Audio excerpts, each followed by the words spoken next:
सत्साई भगत जी। सत्साई जी। बल्ली छोड़ सदगुरु रामपाल जी भगवान की जय। जय हो परमात्मा जी। भैया मैं शंका समाधान आपसे पूछना चाहती थी। जी बताइए। मैं जैसे कहीं कोई कहता है जाने को बुलौआ में, तो मैं जाती हूँ तो मेरे जैसे मार नहीं पड़ती तो दाग ऐसे पड़ जाते हैं। कहाँ पे जाती हो तब? जैसे परिवार में जैसे कहीं बुलौआ होता है, शादी है या बर्थडे। अच्छा, नाम ले रखा आपने?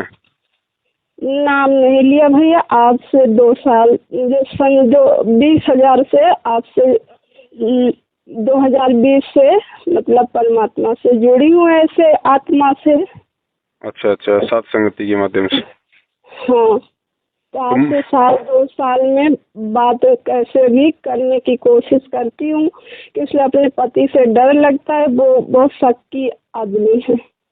अच्छा अच्छा अच्छा, तो इसलिए मैं डर के वो आज गए हैं बाहर, तो मुझे थोड़ी सी परमात्मा की दया से हिम्मत मिली तो मैं बात कर रही हूँ।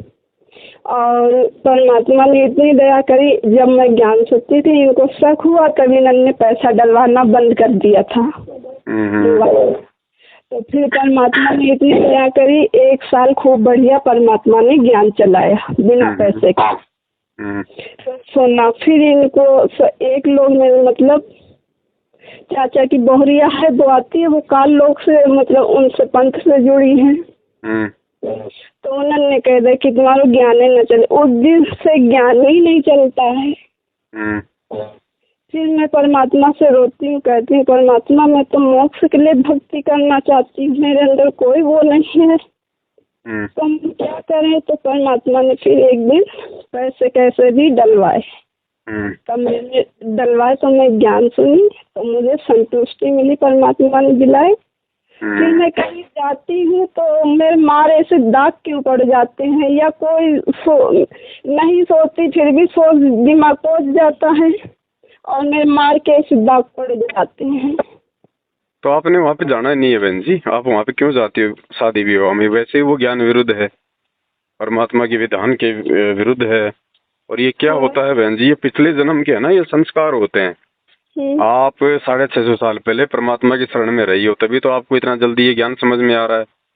और है ना, और 650 साल पहले हम ये शादी विवाह में नहीं जाया करते थे, और जाते थे तो हमें अच्छा नहीं लगता था, परमात्मा नाराज होते थे। तो अब वो जो यादें हैं ना, वो जो संस्कार है ना बहन जी, वो कहीं ना कहीं हमारे को आज भी मतलब वो प्रभावित करते हैं। ठीक है, जैसे बहुत सारे इंसान होते हैं, उनको मतलब मीठा पसंद नहीं है, अगर वो खाना भी चाहेंगे तो उनके शरीर में रिएक्शन शुरू होना हो जाएगा। कई आदमी जो है वो ठंडे पानी से नहीं नहाएंगे तो उनके शरीर पे जो के धब्बे से पड़ जाते हैं। तो ऐसे ये आत्मा को भी रिएक्शन होता है बहन जी, आत्मा को ये पसंद नहीं है ये शादी विवाह में जाना, ये चौचले करना, पाखंडबाजी करना। भैया आत्मा से सब कुछ छूट चुका है, लेकिन पता नहीं मेरे अंदर क्या है, डर ऐसा क्यों लगता है कि पति नहीं मानती, और मैं अब परमात्मा के बिना रह नहीं सकती। परमात्मा नहीं मिलेंगे तो हम जी के क्या करेंगे? कोई नहीं, तो ये जाल भी परमात्मा ही काटेगा बहन जी। काल तो हमारे को बांध के रखना चाहता है ना, चाहे वो पति के माध्यम से या पत्नी के माध्यम से। नहीं, मुझे किसी से बात करना अच्छा लगता है ना, मैं कहीं जानना चाहती। जबरदस्ती मुझे धकियाया जाता, मैं सब परमात्मा ने दिखा दिया है, मेरी मौत लोग भी दिखाई दे कि तू बाहर जाएगी तेरी मौत है, लेकिन ये पति मानते नहीं। कोई बात नहीं, आप कुछ ये कहते रहते हैं आज परमात्मा की जगानी है, भोग लगाना है परमात्मा को। तो मैंने परमात्मा से विनती करी, शुक्र को भी लगा, जैसे मौका मिलता है वैसे मैं लगा लेती हूँ, और नहीं मिलता तो परमात्मा से विनती करती हूँ। आज मुझे मौका मिला तो जोत जगाऊंगी और भोग लगाऊंगी, और मैं आरती भी कर लेती हूँ 3 टाइम की, जैसे मौका मिलता है वैसे कर लेती हूँ। लेकिन मेरी आत्मा नहीं गवाही देती कि मैं अपने मालिक से दूर हूँ। मैं कैसे अपने भगवान से रह पाऊंगी, जी नहीं पाऊंगी अपने परमात्मा के बिना। बहुत गंदा है। मुझे नहीं रहना भैया, मैं परमात्मा के बिना नहीं जी सकती, परमात्मा मुझे मिल जाए। मैं तो यही सोचती काश मेरे पर लगे होते, मैं अपने परमात्मा के पास पहुंच जाती। मुझे कुछ नहीं चाहिए, कुछ गलती होगी तो मुझे माफ कर देना कि दोषी पढ़ी लिखी नहीं है, न इतनी बुद्धि है मुझे। देखो बहन जी, ये परमात्मा का मार्ग है, ज्ञान आधार का मार्ग है। आप रो रही हो, ठीक है, आपकी भक्ति संस्कार आपके मजबूत हैं परमात्मा के आशीर्वाद से, और परमात्मा के लिए तो आत्माएं रोएगी जिसको भगवान चाहिएगा। लेकिन फिर भी बहन जी, रोने धोने से बात नहीं बनेगी। यहाँ पे ये काल भगवान का लोक है, वो बहन जी आंसुओं पे नहीं जाता है। आंसुओं की कोई कीमत नहीं है उसके लिए। ठीक है, थोड़ा ज्ञान को थोड़ा आधार बनाओ बहन जी। आपके कोई पिछले जन्म के कुसंस्कार भी ऐसे ही हैं कि आपको जो है इस काल भगवान ने ऐसे परिवार में पटक दिया जहाँ पे आपका पति आपका विरोध करता है, भक्ति नहीं करने देता। लेकिन इन कुसंस्कारों को भी बहन जी हम केवल परमात्मा की भक्ति से और परमात्मा से प्रार्थना करके ही हम उनसे कटवा सकते हैं, दूसरा कोई चारा नहीं है। तो ये रोने से नहीं कटेंगे बहन जी। ये आप ज्ञान आधार से परमात्मा से आप प्रार्थना करो, और जो भी आपको समझ में आ रहा है वर्तमान में, अगर आपने संकल्प नहीं लिया है तो आप परमात्मा से आप एक बार संकल्प कर लो। नहीं, आपका एक बार वीडियो सुना था तो जैसे आपने बताया था मैंने वैसे ही ले लिया था। हाँ तो ठीक है, फिर कोई दिक्कत नहीं, आप लगी रहो बहन जी। आपके जो भाव हैं परमात्मा के प्रति, आत्मा की आवाज परमात्मा तक जरूर जाती है। और ऐसा नहीं है बहन जी कि अगर आज ही हम हॉस्पिटल में चले गए तो आज ही हमारा रोग कट जाएगा। अब वो डॉक्टर देखेगा रोग कितना गहरा है, साल भी लग जाए, 2 साल भी लग जाए, किसी का 6 महीने में काम हो जाए, किसी का 5 दिन में काम हो जाए अगर खांसी जुकाम है तो हमारे पिछले जन्म के पाप कर्म और हमारे संस्कार कैसे हैं कैसे नहीं है, उस हिसाब से परमात्मा धीरे धीरे हमारा ये रोग काटेगा बहन जी। आपके घर वालों को, आपके पति को भी परमात्मा सद्बुद्धि देगा, ऐसी बात नहीं है बहन जी। बड़े बड़ों को ठीक किया है परमात्मा ने। एक दिन ऐसा हुआ भैया, मैंने जोत जलाई इनके नाम से, कि आपने बताया था ना कि किसी के नाम से आप जोत जला सकती, दुआ नहीं कर सकती। तो हमने जोत जलाई तो उसी की रात इन्होंने काल भगवान ने इन्हें दारू पिलाई। दारू पिया के फिर इन्होंने लड़ाई झगड़ा शुरू कर दिया और परमात्मा की पुस्तक और सब कुछ फेंक दिया। परमात्मा को बहुत गंदी गंदी गाली दी, मुझे भी दी। मैं कुछ नहीं कह सकती, बस परमात्मा से मैं माफी मांगती रहती हूँ। परमात्मा, मैं बहुत नीच आत्मा हूँ, पापी हूँ, तभी तो आपसे दूर हुई, नहीं तो मैं दूर नहीं होती। कोई नहीं, इसलिए तो परमात्मा ने देखो आपको दोबारा आके संभाल लिया है। और दूसरी बात बहन जी ऐसा है, परमात्मा को कोई गाली नहीं लगती है, चाहे उन्हें कोई कितनी गालियां दे, क्योंकि वो निर्विकार है, निर्विषम है, उनको कोई गाली नहीं लगती है, कोई मार नहीं पड़ती है। अब वो आपके पति के संस्कार हैं बहन जी, अब देखो कैसे परमात्मा उनको ठीक करेगा। लेकिन आपको अगर ज्ञान समझ में आ रहा है तो आप जैसे भी है, टूटा फूटा जैसे भी आप अपनी भक्ति करती हो, लुकमा छिपमा, आप अपनी भक्ति पे लगी रहो, परमात्मा के प्रति अपने भाव आप जो है बनाए रखो। धीरे धीरे परमात्मा भक्ति का माहौल भी सेट करेगा। जी भैया, है ना। बाकी ये देखो ठीक है बहन जी, रोना तो आ जाता है क्योंकि हम युगों से काल के जाल में फंसे पड़े हैं। इतने दुख तकलीफ दर्द संकट इसने हमारे को दे रखे हैं, एक दूसरे के माध्यम से हमारे को इतना परेशान करवा देता है।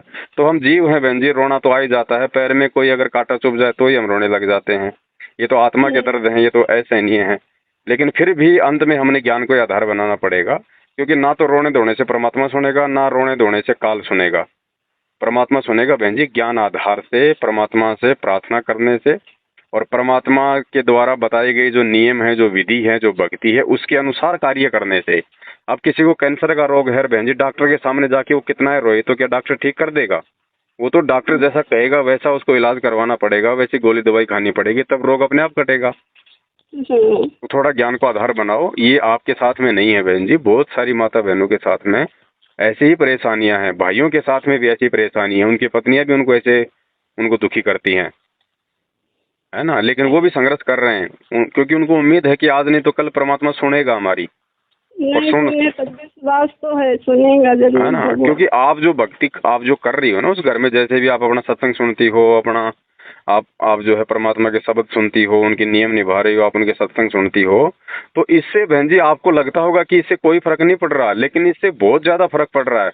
आपके पति पे भी पड़ रहा है। भले आज वर्तमान में आपका कोई वो साथ नहीं दे रहा, आपका विरोध कर रहा है, आपके साथ में बदतमीजी करता है, लेकिन भक्ति का सूक्ष्म प्रभाव धीरे धीरे धीरे धीरे उसके ऊपर जो है वो चढ़ रहा है, और एक दिन ऐसा आएगा वो आपका विरोध करना बंद कर देगा, बिल्कुल। लेकिन अगर आप हिम्मत हार जाओगे तो फिर कुछ बात नहीं बनेगी फिर। नहीं, हमें परमात्मा प्रेरणा करके समझाते रहते हैं कि बेटी तो हिम्मत नहीं हारना है। जैसे गुरुजी कहते हैं ना भाई, आप अपने घर में हलवा बना रहे हो, लेकिन हलवे की महक जो है वो सूक्ष्म रूप में पड़ोसियों के पास भी जाती है, और जब रोजाना उनके पास में महक जाएगी तो एक ना एक दिन उनके मन में प्रेरणा उठेगी कि आज तो अपने भी हलवा बना लो। तो इसी प्रकार आप जो भक्ति कर रहे हो ना, इसकी सूक्ष्म महक उन सभी आत्माओं के ऊपर जाती है, और आज नहीं तो कल कभी न कभी जब उनके संस्कार बनेंगे ना, वो आपका विरोध करना बंद कर देंगे, और हो सकता है खुद भी लग जाए भक्ति पे। ऐसी बात थोड़ी है, सही बात है ना। लेकिन आप अपनी तरफ से एक भगत बन के रहो, वो चाहे आपको गाली दे, चाहे मारपीट करे, चाहे जो मर्जी कहे, है ना, आप बिल्कुल अपनी तरफ से आप भगत बन के रहो। बाकी मालिक से आप प्रार्थना करते रहो हर स्थिति में, बस। और जब आ जाए परमात्मा अपना। और सब छूट गए, सिर्फ 2 चीजें नहीं छूट रही पैर से। बहुत हिम्मत करती हूँ, 2 बिछिया और एक कंगन नहीं छूट गए। बहुत कोई बात नहीं बहन जी, वो भी परमात्मा छुड़वाएगा। आपने इतनी हिम्मत की है, खाली मतलब संकल्प लेके, ये भी बहुत बड़ी बात है। और धीरे धीरे क्या परमात्मा तो ये गंदा लोग भी छुड़ा देगा, बिछिया कौन सी बड़ी बात है। बस मालिक से यही विनती करती, मुझे कुछ नहीं चाहिए। जैसे आपने बचपन, हम इतना विश्वास है परमात्मा मेरे बचपन में ही रहे मेरे साथ। इसलिए एक हंस कौवा के बीच में फंस जाए तो कौवा अपनी भाषा बुलवाएगा, लेकिन हंस जब कौवा चले जाएगा तो हंस अपनी ही भाषा बोलेगा। सही बात है। कौवा हंस बनने की कोशिश करी, लेकिन हंस कभी कौवा ना बनिए। आप थोड़ा संघर्ष करो ज्ञान आधार से, परमात्मा आप लोगों के साथ है बहन जी। देखो जो लोग 20-20 साल से भक्ति कर रहे हैं गुरु जी की, उनके साथ में रहा करते थे, उनके अंदर भी बहन जी उतने भाव और उतना ज्ञान आधार नहीं है जितना आप जैसी आत्माओं में है। तो इससे साबित होता है कि हम परमात्मा के पिछले 64 लाख वाले अंश हैं। हम भले आज हमारे को नाम दीक्षा नहीं मिली है, कोई बड़ी बात नहीं है, लेकिन 650 साल पहले परमात्मा ने जम के भक्ति की हमारे को खीर खिलाई हुई है, है ना। भगत की पहचान उसके स्वभाव से, उसके आचार विचार से, उसके ज्ञान से होती है बहन जी। ऐसे ही थोड़ी कि अगर कोई 10 साल से कोई अगर गुरु जी के घर में है और भक्ति कर रहा तो बहुत बड़ा भगत होगा, कुछ नहीं है। परमात्मा ने सत्संग में हर चीज को साफ कर रखा है। कभी तो मैं ये सोचती हूँ काश मैं अपने भाई बहन के बीच में होती, अपनी आत्मा की बात सारी कहती। भैया सब परमात्मा ने दिखाया, बताया, वो जन्म भी दिखाया कि ये तो मेढक बनेंगे, और मुझे दिखाया कि तू, परमात्मा ने दिखाया कि तू तोता बनेगी अगर भक्ति नहीं की। वो तो है। देखो बहन जी, भक्ति नहीं करेंगे तो फिर 84 में तो जाएंगे। ये तो लास्ट मौका दिया हमें परमात्मा ने, मेहर करके ये मानव शरीर दिया है। हाँ, तो आप लगी रहो बस। आपको तो टेंशन लेने की जरूरत कहाँ है। आप तो परमात्मा से आप जुड़ी हुई हो बहन जी। आत्मा से जो अपनी आत्मा को परमात्मा के चरणों में समर्पित कर देता है ना, तो गुरुदेव ने कहा कि भले वो नाम भी ना लो, कोई बात नहीं है, और नाम जब आएगा समय तो उसको नाम भी मिल जाएगा, और वो आत्मा उस परमात्मा की हो जाती है। जब मैं परेशान ज्यादा हो जाती तो मेरी आत्मा परमात्मा से बात करने लगती, अपने ऑटोमेटिक। पिछले संस्कार हैं बहन। कहते हैं कि बेटी तू सब्र कर और संतोष धीरे बना, मैं तेरे साथ हूँ। जब ज्यादा इधर सुन लेती टेंशन तो फिर परमात्मा से ज्यादा मैं बिंद जाती हूँ। देखो फिर ऐसा ना, देखो अगर हम बार बार अगर हम इस प्रकार से अगर हम दुखी होंगे ना, तो फिर बहन जी हमारे दुख में परमात्मा भी दुखी होते हैं। भैया काल ने देखो कर दिया फोन, शायद पापा फोन कर रहे आप। चलो कोई बात नहीं बहन जी, हो गई अपनी बात तो हो गई परमात्मा के देश। अब चाहे पापा का हो चाहे दादा का हो। ठीक, सत्साई बहन, सत्साई। बंदी छोड़ सकते।